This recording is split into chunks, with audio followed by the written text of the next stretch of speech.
All right, so here's the part in the back. It's not really horrendous, but you see that, and that makes you want to look deeper, and you see Frankenstein repairs like this, and oh my gosh, this is all just, use my hand like this. This could just come off with my hand. This is just superfluous, but underneath that is a hole, and there's going to be a hole right here. You could push your finger through this ultimately. You see how it's crispy.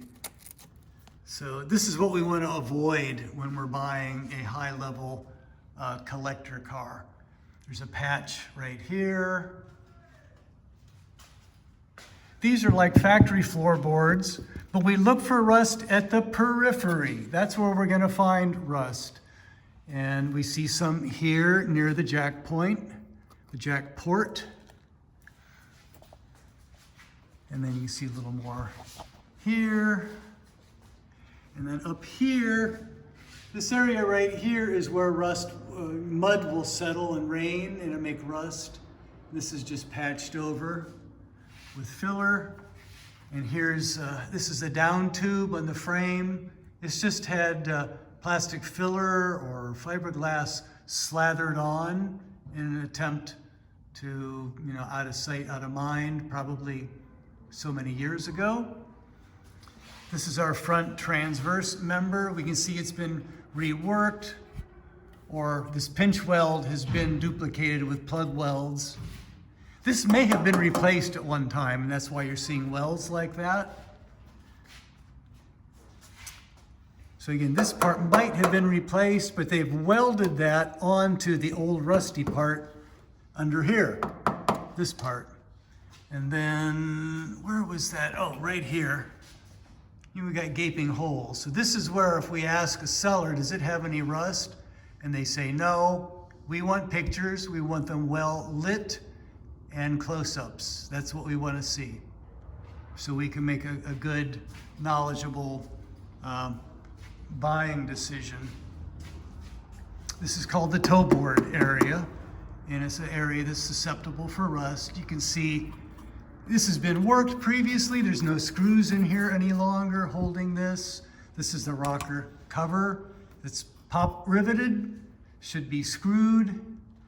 This is pop riveted. This is just a trim piece, but it should be screwed, not pop riveted. When we see that, it tells us that whoever did the work was not highly knowledgeable on this type of a car. It was just kind of a get her done situation. You can see where this appears to be metal, but it's very thin, and I suspect it's just covering something. Well, it would have been a hole, actually. And again, this jack port, we talked about this. The jack port is crushed and it's totally pushed up.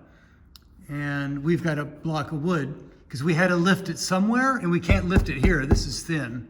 So that was really our only way to hoist the car. So for future mechanics, this is what you got to do to hoist this car or find another method.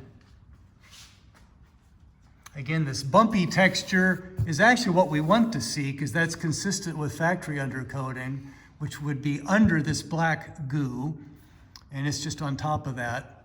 But these areas are not susceptible. It's the periphery where you tend to see issues, like right here. And this is just a fiberglass patch. It's covering a hole. Again, a structural area that appears to be nice and sound and original here. So that's good news. The other side has got rust around there, but again, this appears to be original and strong, so that's kind of a saving grace for using the car in the real world as a driver. Okay, I think that's, oh, and back here,